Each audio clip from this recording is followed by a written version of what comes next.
Hola a todos, espero que se encuentren de lo mejor. El día de hoy les traigo un tema que espero nos sea de mucha ayuda a todos, tanto para el campo de la educación física como para el entrenamiento deportivo. Vamos a hablar de la teoría del entrenamiento deportivo. Mi nombre es Ernesto Iván Arévalo Vázquez, soy licenciado en Cultura Física y Deportes. Vamos a dar inicio.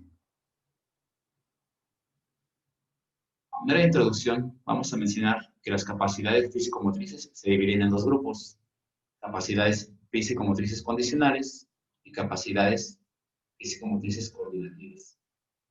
En este trabajo vamos a abordar solamente algunas de ellas. Vamos a abordar de las físico-motrices condicionales la fuerza, la velocidad y la flexibilidad. Y de las físico-coordinativas, la habilidad de coordinación motora. En cada una de ellas vamos a ver sus definiciones, divisiones, función, forma y entrenamiento. Para comenzar, vamos a ver algunas definiciones de la fuerza. Una de estas nos dice que es la capacidad de un músculo para superar resistencias mediante una contracción muscular. Carlos Álvarez del Villar nos dice que es la capacidad de vencer la oposición de una resistencia, capacidad de modificar la inercia de un cuerpo en movimiento o en reposo. Buscamostón nos dice que es la capacidad de vencer una resistencia exterior o afrontarla mediante un esfuerzo muscular. Durán la define como la capacidad del hombre para superar resistencias internas o externas mediante esfuerzos musculares en un texto deportivo. De manera personal, yo me quedo con la definición de Durán. Ahora vamos a hablar un poco de los tipos de fuerza, los tipos de contracción y los métodos de entrenamiento. Primero, los tipos de fuerza. Se dividen en fuerza estática, dinámica, máxima, explosiva, resistencia, relativa y absoluta. Vamos a hablar ahora de los tipos de contracción. Primero vamos a hablar de la contracción isotónica, que es una contracción que a su vez se divide en dos. La fase concéntrica, que es la del acortamiento de las fibras musculares, la contracción muscular. Muchos la conocen también como la fase positiva del ejercicio. Y la fase excéntrica, que es la de elongación de la fibra muscular, que también la conocen como la fase negativa. Esa es la contracción isotónica. ¿Recuerdan? Cuando hay contracción y hay relajación muscular. Ahora vamos a hablar de la isométrica. La contracción isométrica es una contracción que sí tiene tensión muscular, pero que no hay ni acortamiento ni elongación de la fibra muscular. Es decir, desde el punto de origen del músculo hasta su punto de inserción, se mantiene la longitud mientras hay contracción muscular. Se da la contracción muscular, pero mantiene su misma medida. ¿Vale? Más adelante vamos a ver algunos ejemplos de ejercicios para trabajar. La contracción ausotónica es una combinación tanto de la isotónica como la isométrica. Es decir, existe contracción muscular, relajación muscular, pero podemos mantener la isometría, es decir, la tensión muscular con la misma medida en alguno de los puntos.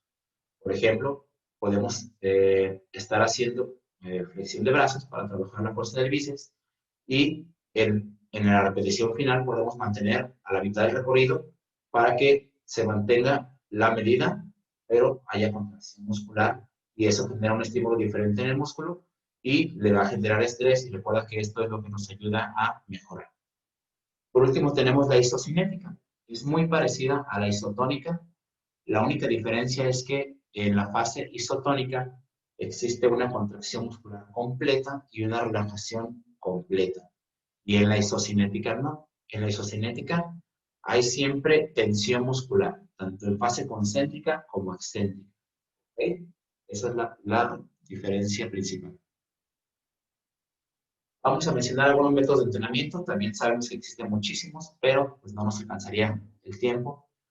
Solamente vamos a mencionar algunos principales que espero que nos sirvan de ayuda a todos. Bien, método de entrenamiento con cargas máximas. Existe un concepto en el entrenamiento deportivo que se llama 1RM, que significa poder realizar una repetición con el máximo de peso que yo pueda cargar. Pero ese máximo de peso solamente me va a dejar hacer una repetición. Si yo puedo hacer 2 repeticiones, ya no va a ser mi 1RM. ¿ok? Se pierde el concepto. Es el máximo peso que puedo cargar. Recuerden, máximo peso, una repetición, pero cuidando siempre la técnica correcta, sin involucrar otros músculos. Es decir, si va a ser flexión de brazos, que solamente hagas flexión con los brazos, que no te ayudes con la espalda para tener que jalar el peso, porque entonces ya no es funcional. Bien, vamos ahora a hablar del método de repeticiones.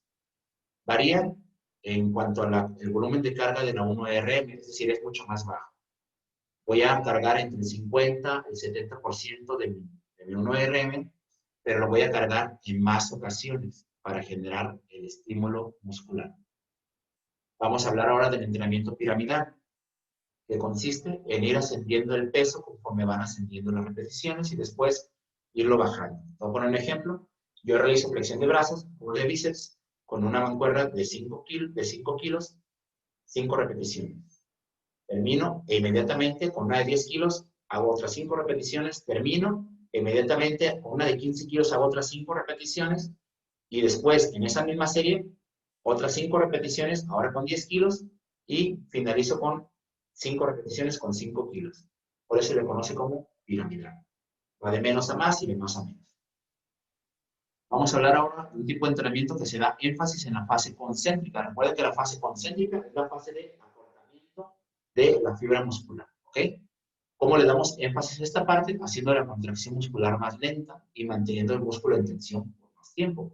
Vamos a hacer nuestro curl de bíceps, pero en lugar de subir en un solo movimiento, en un segundo o menos de un segundo, podemos tardar 3 a 5 segundos en subir el peso y esto mantiene el músculo todo el tiempo en tensión.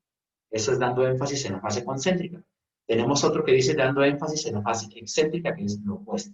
La fase excéntrica es la fase de elongación muscular. Entonces, sería cuando el peso está bajando, bajarlo controladamente, sin dejarlo caer. ¿Ok? Bien, ahora vamos a hablar de la fuerza-resistencia.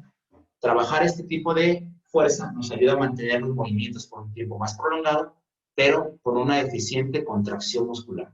Contracción muscular con sus dos fases, concéntrica y excéntrica. Si llegamos a un punto en el que ya no hay esa señal, ya no hay la energía, ya no hay lo que se requiere para dar la contracción, ya no es eficiente. ¿Sale, vale? Bien, vamos a hablar ahora de la fuerza explosiva. La fuerza explosiva es la fuerza para realizar un movimiento en el menor tiempo posible. Por ejemplo, para golpear en el caso del box o para correr en el caso de las carreras de 100 metros planos. La fuerza explosiva también la podemos trabajar haciendo fase concéntrica y excéntrica. Te voy a poner un ejemplo. Mismo ejemplo del ejercicio, como el de bíceps, bajo fase excéntrica, lentamente, lentamente, lentamente, llego a mi punto máximo de elongación muscular y realizo mi contracción, mi fase concéntrica, lo más rápido que pueda. Eso nos ayuda a trabajar y mejorar la fuerza explosiva. Además de otros ejercicios que corresponden al grupo de ejercicios de pliometría, como pudieran ser las sentadillas con salto, las lagartijas con impulso, etcétera, etcétera. ¿Okay? Ahora vamos a terminar hablando de la fuerza isométrica, el método de entrenamiento de fuerza isométrica. Como ya dijimos, la isometría es mantener la tensión muscular sin cambiar la medida del músculo, la longitud del músculo.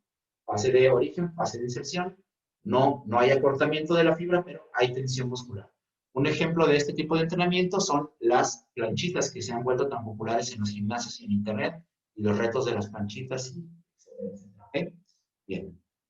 Con esto terminamos el tema de la fuerza, vamos a hablar ahora de la velocidad.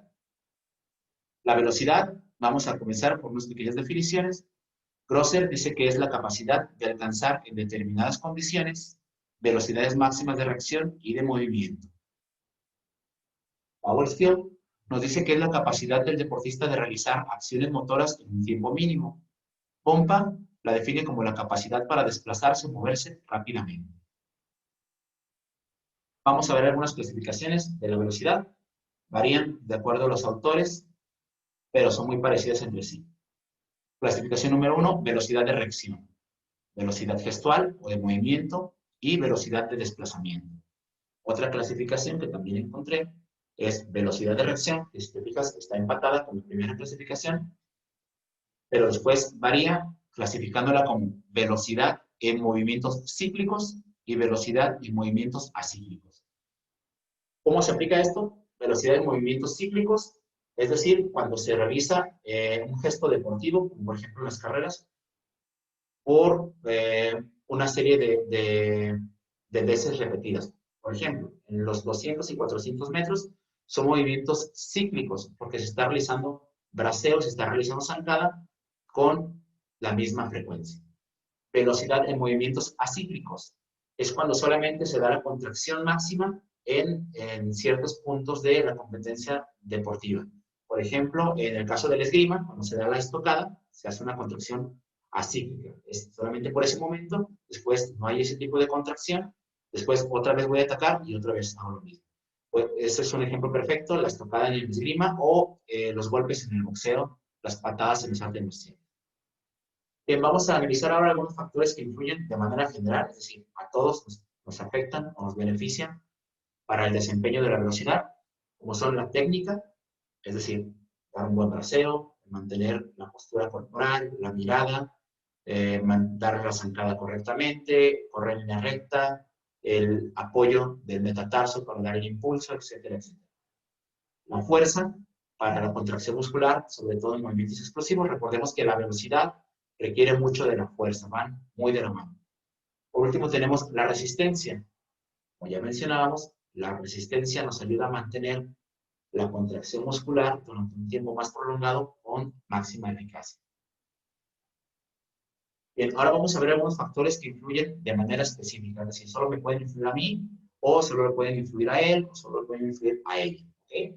Son los factores hereditarios, los factores sensoriales, neuronales y tendomusculares. Bien, vamos a ver algunos métodos de entrenamiento para las clasificaciones que presentamos hace un momento. Para entrenar la velocidad de reacción, tenemos ejercicios de reacciones simples. Por ejemplo, ponemos a nuestro alumno o a nuestro atleta acostado en el patio o en la pista, y cuando demos un silbatazo se levanta y da un salto lo más rápido que pueda. Ese es un juego de reacción simple. También tenemos el método de repeticiones, que ya analizamos hace un momento, el método parcial, sensorial, juegos de reacción, juegos de persecución, como por ejemplo 18 Ayúdame, Los Traes, Policías y Ladrones, etc. Ahora, para mejorar la velocidad del movimiento, podemos trabajar con fuerzas externas reguladas, como en la imagen que veíamos hace un momento, que estaba el corredor con un paracaídas que limitaba su velocidad. También podemos agregar un lastre o podemos tratar de subir una cuesta. Juegos de seguir al líder, ejercicios de reducción en el tiempo de ejecución. Para mejorar la velocidad frecuencial, podemos utilizar método progresivo con velocidad máxima, método alternativo, método de relevos y de juegos. Aquí pueden entrar perfectamente los entrenamientos tipo intervalos o el fartlek, que tiene variaciones en su intensidad. Ahora vamos a hablar de una capacidad física que de repente, para mi gusto, está un poco olvidada y que otorga muchos beneficios, que es la capacidad física de la flexibilidad. Vamos a ver la definición. Nos dice que es la capacidad que tienen las articulaciones para realizar movimientos con la mayor amplitud posible. Por eso muchos también la conocen como movilidad, en lugar de flexibilidad, movilidad articular. Bien, se divide en dos tipos, la flexibilidad activa y pasiva. Algunos factores que la condicionan se dividen en dos, factores intrínsecos y extrínsecos. Algunos dependen únicamente del individuo y otros dependen del medio ambiente. ¿Qué depende del individuo? La temperatura corporal en la que te encuentras te puede limitar en el óptimo realizamiento de tu entrenamiento de flexibilidad, la edad, la masa muscular que tienes. De más masa muscular te puede limitar un poco el rango de movimiento, la cantidad de grasa corporal también te puede limitar, el género, eso es importante. Otros factores que no dependen tanto del individuo pueden ser la temperatura del medio ambiente, la hidratación, la hora del día a la que lo esté practicando. Recuerda, es más favorable trabajar la flexibilidad por la tarde que por la noche, que los músculos están como dormidos, todavía están descansados. ¿Okay? Por la tarde la temperatura ambiental y temperatura corporal son más favorables. Bien, algunos métodos de entrenamiento que existen son el dinámico y el estático. Bien, es muy parecido en el dinámico a la contracción isométrica. En la contracción isométrica recordemos que tenemos la fase de contracción y relajación. Contracción, relajación. Pero cuando trabajamos flexibilidad, es elongación y regreso a su medida. Elongación y regreso a la medida. ¿Ok? Esta parte es muy clara. Repito, contracción muscular isotónica es contracción y relajación. Y en la flexibilidad es estiramiento y vuelta a su punto de origen. Estiramiento y vuelta a su punto de origen. Ese es el método de entrenamiento dinámico. En el estático es muy parecido al isométrico, pero volvemos a la misma distinción. Vamos a mantener la tensión muscular con la misma medida en la contracción muscular, pero cuando queremos mejorar la flexibilidad, vamos a mantener la elongación sin que vuelva a su punto durante un tiempo determinado para que esto nos ayude a que el cuerpo se vaya acostumbrando. Por último está el método mixto, combinando estos dos. Beneficios de la flexibilidad. Son múltiples los beneficios, solamente voy a mencionar 3 que son muy importantes. Uno es que te otorga mayor movilidad articular y por ende una mejor postura, una mejor calidad de vida, un mejor rendimiento deportivo. Aumenta la temperatura corporal antes de la actividad física. Recuerda que aumentar la temperatura corporal te ayuda a activar los neuroreceptores de la contracción muscular y el flujo sanguíneo hacia los músculos que quieres trabajar en ese día. Si se realiza después del entrenamiento, también otro beneficio es que reduce el sentimiento de fatiga. Por eso no debemos de olvidar trabajar siempre la flexibilidad. Y por último vamos a hablar de la coordinación motora. Voy a tratar de no extenderme mucho. Vamos a ver algunas pequeñas definiciones. Estas las menciona Muñoz en el 2009 en su artículo La coordinación y el equilibrio en el área de educación física, actividades para su desarrollo. Menciona Castañer y Camerino que un movimiento es coordinado cuando se ajusta a los criterios de precisión, eficacia y economía y armonía. Álvarez del Villar menciona que la coordinación es la capacidad neuromuscular de ajustar con precisión lo querido y pensado, de acuerdo con la imagen fijada por la inteligencia motriz a la necesidad del movimiento. Jiménez y Jiménez dice que es aquella capacidad del cuerpo para aunar el trabajo de diversos músculos con la intención de realizar unas determinadas acciones. Bien. Vamos a ver muy por encima qué es lo que controla la coordinación motora. Es un tema muy amplio, pero no vamos a profundizar en este trabajo, solamente lo vamos a ver por encima para tener una mejor comprensión. ¿Okay? ¿Qué lo controla? Lo controla el sistema nervioso. A su vez, el sistema nervioso se divide en dos: sistema nervioso central y sistema nervioso periférico. ¿Okay? El sistema nervioso central se divide también en otros dos: en encéfalo y en médula espinal. El encéfalo se compone de cerebro, cerebelo y bulbo raquídeo. Ahorita vamos a regresar para ver qué es lo que hace el cerebelo, que tiene un papel muy importante en la coordinación motora. Bien, regresamos con el sistema nervioso periférico. Se divide también en dos: el somático, que es de control voluntario, y el autónomo, que es de control involuntario. Ambos proporcionan impulsos motores y por ello hay contracción muscular. ¿Sale, vale? Muy bien, decíamos que nos íbamos a regresar a ver el cerebelo. Este es muy importante porque es quien coordina los movimientos precisos y finos del cuerpo. Mantiene el equilibrio y mantiene la postura, entre muchas otras funciones que tiene. Entonces, recapitulando, el sistema nervioso central es el encargado de recibir la información. Él recibe la información, procesa la información y envía los impulsos al sistema nervioso periférico para que éste genere la respuesta. ¿Vale? Tipos de coordinación motora. Se divide en general, específica, estática, dinámica, óculo-manual, óculo-périca. Bien, para que te des una idea, la coordinación motora general puede ser como cuando estás nadando, integras todos los músculos del cuerpo, muchos lo conocen como coordinación motora gruesa, y la específica como cuando agarras un lápiz y vas a escribir o vas a comer, muchos la conocen como coordinación motora fina. Bien, fases de la coordinación motora. Se divide principalmente en 3 fases: la recepción de la información o integración de la información, procesamiento de la información y selección del sistema nervioso central para ver qué músculos se van a involucrar, y por último, la respuesta del sistema muscular. ¿Okay? Entonces, a ver, vamos a ver las fases. La primera es: recibe la información. Ya está la información del estímulo ahí.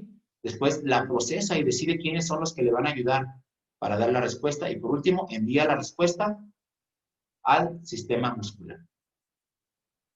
Muy bien. Vamos a dar una pequeña conclusión. En ese trabajo vimos las capacidades físico-motrices condicionales de la fuerza, su definición, clasificación, tipos de contracción y métodos de entrenamiento. La de la velocidad, con los mismos puntos, también la de flexibilidad, y abordamos la habilidad de la coordinación motora, su definición, algunos aspectos fisiológicos, su funcionamiento, clasificación y fases. Aquí podemos ver las referencias bibliográficas, los documentos que tomé como punto de partida para este trabajo. Aquí te los dejo para que si gustas, si quieres checar alguno de ellos, ahí está la información. De mi parte es todo. Te agradezco mucho por tu atención. Les deseo que estén de lo mejor. Hasta luego.